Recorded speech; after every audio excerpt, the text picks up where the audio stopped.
Je veux que vous vous concentriez sur moi en ce moment précis. Oui, concentrez-vous sur mes paroles, sur cette énergie qui vous traverse. Il y a eu tant de revers dévastateurs, tant de trahisons qui ont lacéré votre confiance, tant de mensonges perfides qui ont empoisonné votre esprit. Il y a eu de la douleur infligée sans pitié, des moments où vous vous êtes senti menotté, enchaîné par des circonstances invisibles. Il y a eu des épreuves judiciaires, des situations où vous étiez littéralement enfermé, piégé dans un labyrinthe sans issue apparente, incapable de vous libérer par vos propres moyens. Si cela existe dans votre imagination, dans les recoins les plus profonds de votre esprit créateur, alors c'est possible, réalisable, à portée de main. Savez-vous que vous ne pouvez pas concevoir, ne serait-ce qu'un instant, quelque chose d'absolument impossible? L'imagination humaine est un portail vers le réalisable. Il est impossible de penser l'impossible pur, car votre esprit est câblé pour l'expansion, pour la manifestation.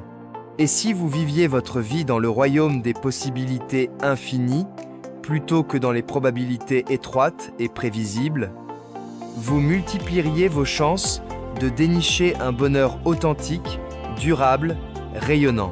Parce que le changement véritable ne peut advenir sans disruption radicale, sans un séisme intérieur qui remue les fondations de votre existence. Chaque fois que vous invoquez le changement, préparez-vous à l'ouragan de la disruption qui l'accompagne inévitablement. Plantez un chêne majestueux dans la terre fertile. Ses racines titanesques vont labourer le sol, le déchirer, le bouleverser pour s'enfoncer profondément. Plantez un péché luxuriant. Ses racines voraces perturberont la surface, fractureront la croûte terrestre pour puiser la vie. Il n'y a aucun chemin vers la croissance sans cette disruption essentielle. Ce chaos créateur qui féconde le nouveau. Vous devez cultiver une vision claire pour votre vie, un phare intérieur qui guide vos pas, même si le plan détaillé reste voilé dans le brouillard de l'inconnu. Même sans carte précise, vous avez besoin d'une direction ferme, d'un cap que vous choisissez consciemment, un or magnétique qui oriente votre âme errante. Tout le monde affronte un moment de bascule décisif. Ce carrefour existentiel où vous pouvez avancer vers la lumière ou capituler dans les ténèbres. Mais avant de jeter l'éponge, gardez ceci gravé dans votre esprit. Si vous abandonnez maintenant, la garantie absolue est que cela ne se réalisera jamais, que votre rêve s'évaporera dans l'oubli éternel. Pour forger une qualité authentique, une excellence inaltérable, il faut du temps patient, de la douleur lancinante, de l'endurance forgée au feu, du chagrin qui purifie, des troubles qui testent, du tumulte qui affûte, de la destruction qui pave la voie à la reconstruction, de la démolition qui libère l'espace pour l'édifice supérieur. Dieu opère dans la boue, dans les entrailles sales de la terre, là où la vie jaillit du chaos primordial. Voyez-vous, une graine doit être semée profondément. Elle doit être ensevelie sous une couche épaisse de terre, meuble et fertile. Cette boue, cette saleté brute, est indispensable pour la croissance organique et le développement robuste. Elle bâtit le caractère indomptable, elle instille la résilience viscérale, c'est le processus impitoyable du grind quotidien, cette usure constante qui vous modèle et vous forme véritablement. Ce n'est pas le grand jeu final, le moment de gloire éphémère. Vous ne devenez pas champion sur le terrain sous les projecteurs. Vous le devenez dans l'ombre, quand personne ne vous observe, quand vous accomplissez vos drills solitaires à votre manière unique, quand vous cultivez votre propre culture d'excellence, quand vous vous adonnez à vos routines personnelles avec une dévotion farouche. Vous forgez votre couronne de champion dans l'intimité de vos efforts invisibles, lors de ces reps supplémentaires que personne ne compte, mais qui sculptent votre destin. Si vous aspirez à être un diamant étincelant, vous devez endurer une pression extrême, un étau cosmique qui comprime votre être brut jusqu'à ce qu'il irradie de pureté. Les perdants geignent éternellement sur leur haine de la défaite, mais ils ne bougent pas un doigt pour la conjurer. Les gagnants, eux, font tout ce qu'il faut, sans compromis. Les gagnants se présentent jour après jour et restent tard le soir jusqu'à ce que la victoire couronne leurs efforts. Les gagnants parlent à quiconque peut les éclairer, absorbent les leçons comme une éponge, les appliquent sur le champ avec une précision chirurgicale. C'est ainsi que procèdent les gagnants véritables. Quand vous prenez la décision irrévocable de poursuivre ce que votre cœur aspire pour votre vie, sachez ceci. Dans la plupart des cas, votre famille et vos amis, qui ne partagent pas votre vision ardente, seront les premiers à tenter de vous décourager, à semer le doute pour vous ramener dans le troupeau conformiste. Mais retenez cela, seuls ceux qui perçoivent l'invisible, qui visualisent les royaumes au-delà des apparences, peuvent accomplir l'impossible, matérialiser l'impalpable. Si vous visez le succès dans ce jeu impitoyable, vous devez abriter un chien de chasse en vous, un féroce molosse prêt au combat. Vous devez reconnaître que c'est une dogfight, une bataille de rue où il faut foncer tête baissée. La vie ne sera pas un lit de roses. Personne ne vous tendra rien sur un plateau d'argent. Vous devrez encore trimer dur, rivaliser férocement contre tous les acteurs de votre industrie, car la vie continuera à lancer ses uppercuts imprévus. Pourquoi essayez-vous d'exploser leur bulle? Les temps rudes viendront inexorablement, mais ils ne sont pas là pour s'installer durablement. Ils sont de passage, éphémères, des vagues qui déferlent pour mieux refluer. Il est crucial de l'internaliser. Ne dites pas « j'ai une mauvaise journée ». Dites plutôt « je vis une journée de forgeage de caractère ». Une épreuve alchimique qui transmue le plomb en or. Cherchez-vous de la motivation aujourd'hui. Je me suis réveillé ce matin sans une once de motivation intrinsèque, vous savez? Et cela n'avait aucune importance, absolument aucune. Au lieu de cela, j'ai imposé la discipline comme un fer de lance. Si vous ne trouvez pas cette motivation du lundi tant convoitée, oubliez-la. Imposez plutôt une discipline quotidienne rigoureuse dans votre vie et commencez dès à présent. La plupart d'entre nous traversent l'existence en prétendant être satisfaits de leur lot, en feignant que tout va bien, en masquant nos ambitions secrètes, nos désirs profonds qui bouillonnent sous la surface.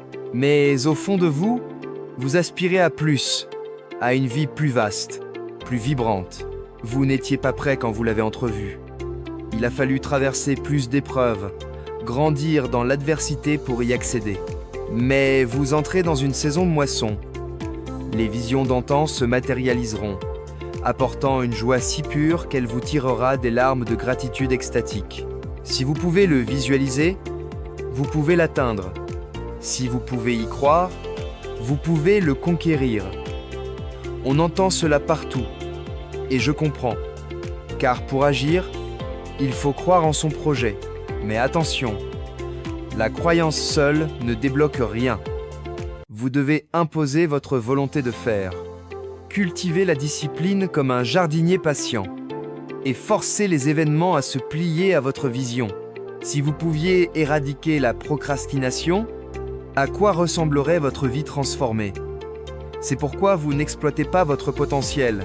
Vous manquez de discipline pour vous autodiscipliner. Voulez-vous tellement cela que vous sortiez combattre pour l'obtenir, que vous travailliez jour et nuit sans relâche, que vous sacrifiez votre temps précieux, votre paix intérieure, vos nuits de sommeil réparateur? Si ce rêve hante vos pensées, rend la vie fade sans lui, si vous suez pour lui, vous inquiétez pour lui, planifiez avec obsession, perdez toute terreur face à l'opposition, et si vous le poursuivez avec toute votre capacité, votre force brute, votre sagacité aiguisée, votre foi indéfectible, votre espoir ardent, votre confiance inébranlable et une ténacité sterne, impitoyable. Si ni la pauvreté glaciale, ni la malédiction divine, ni la maladie, ni la douleur physique ou mentale ne vous détournent de votre quête, alors, avec l'aide de Dieu, vous l'obtiendrez. Inévitablement. D'accord? Si vous manquez d'argent, d'aide familiale, de background favorable, d'amis soutiens, n'abandonnez pas votre rêve pour autant. Ne le faites pas. Je vous en conjure. Cela pourrait vous prendre 2 fois plus de temps. Vous obliger à suivre des cours supplémentaires, à lire plus lentement, à avancer moins vite, à partir avec moins de ressources. Mais n'oubliez jamais, tout le monde a un rêve. Tout le monde veut quelque chose dans la vie. Mais beaucoup d'entre vous, ici même, gardent leur mode bête en veille, leur férocité intérieure endormie.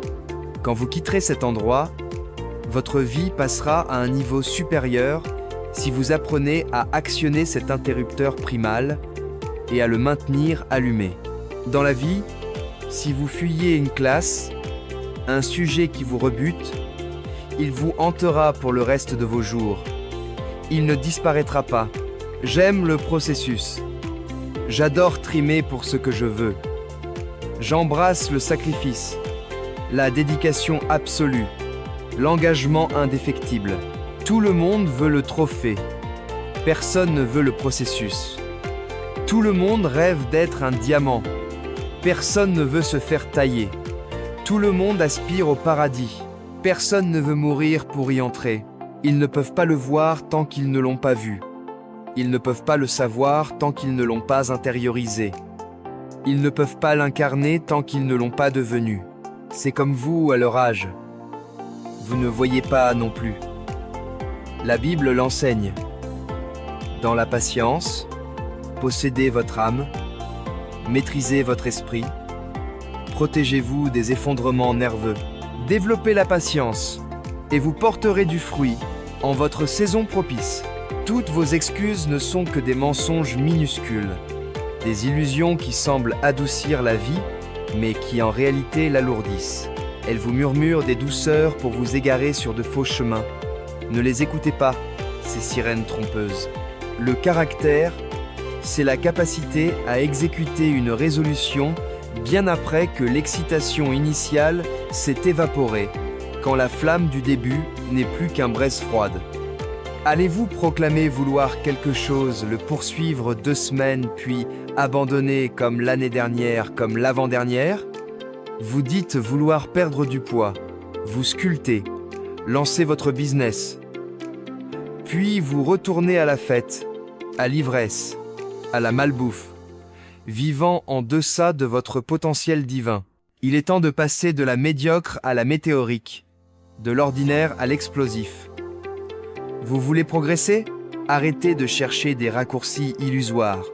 Trouvez votre réveil matin, réveillez votre discipline endormie, déterrez vos tripes, votre passion brute, votre drive primal. Chaque jour est un nouveau départ, une nouvelle semaine, une nouvelle chance de charger comme un taureau enragé, d'attaquer la journée sans merci. Aujourd'hui, j'impose la pression. Je suis l'agresseur. Je suis en mode assaut total. La seule chose que vous contrôlez à 100% à chaque instant, c'est l'effort que vous investissez dans chaque tentative. Je suis fatigué d'entendre. Je veux réussir, je veux être grand. Tout le monde veut être une bête. Il est temps de devenir une vraie bête, en acte. Cela signifie se lever aux aurores, se coucher tard, ne pas dormir quand la fatigue frappe, mais quand le travail est achevé. Souvenez-vous, le succès n'est jamais en solde, la grandeur n'est jamais bradée. Je ne prêterai plus l'oreille à cette voix intérieure qui me susurre que je ne suis rien, faible, inutile. Dès aujourd'hui et chaque jour après, je contre-attaque. Je fais ce que je veux avec force et fierté. Je conquiers le monde, car c'est ma nature profonde. Ce qui s'est passé jusqu'ici n'importe plus. C'est ce que vous faites à partir de maintenant qui scellera le reste de votre vie. Si le lion est le roi de la jungle, comment le devient-il sans être le plus grand? L'éléphant leste, sans être le plus rapide, le guépard l'emporte. sans être le plus intelligent.